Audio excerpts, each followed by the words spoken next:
वैभव सूर्यवंशी 15 साल की उम्र में इतना बड़ा बल्लेबाज बन गया है कि बड़े बड़े दिग्गज बल्लेबाज भी अब उनकी तारीफ करते हुए नहीं थक रहे हैं। हाल ही में जॉस बटलर ने वैभव सूर्यवंशी के ऊपर एक बयान दिया है। जॉस बटलर का कहना है कि टी20 में मेरा रिकॉर्ड अगर कोई तोड़ सकता है तो वो है सिर्फ वैभव सूर्यवंशी।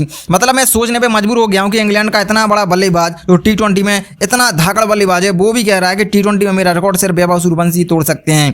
हाल ही में जॉस बटलर टी20 में सबसे ज्यादा रन बनाने वाले बल्लेबाज बन गए। इससे पहले रिकॉर्ड कायरन पोलार्ड के नाम था, उन्होंने 14,803 रन बनाए थे।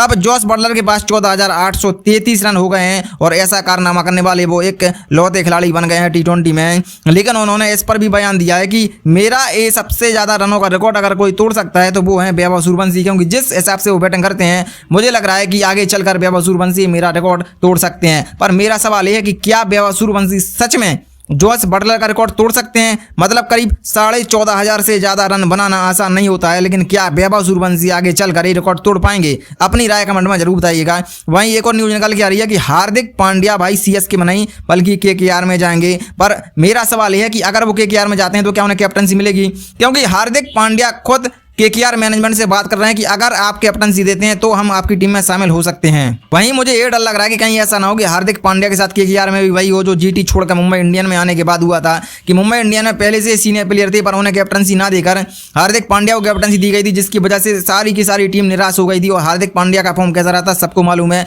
मुझे वही लग रहा है कि केकेआर में भी करीब 3 से 4 प्लेयर ऐसे हैं जो कैप्टनसी के दावेदार हैं, लेकिन उन्हें कैप्टन नहीं बनाया जा रहा है। और अगर हार्दिक पांड्या को मान लेते हैं कैप्टनसी मिलती है और वो केकेआर में जाते हैं और कैप्टनसी करते हैं तो कहीं ऐसा ना हो कि उनके जो सीनियर प्लेयर हैं वो भी उनसे खपा हो जाएं और उनके साथ केकेआर में भी वही हो जो कि मुंबई इंडियन में हुआ था। हालांकि मैं ऐसा नहीं चाहता हूं, लेकिन एक फैक्ट के तौर पर मैं देख रहा हूं कि कहीं ऐसा ना हो कि भाई कुछ सीनियर प्लेयर हार्दिक पांड्या से भी नाराज हो जाएं। पर सवाल ये उठता है कि अगर हार्दिक पांड्या केकेआर में जाते हैं तो क्या उन्हें कैप्टनसी मिलेगी?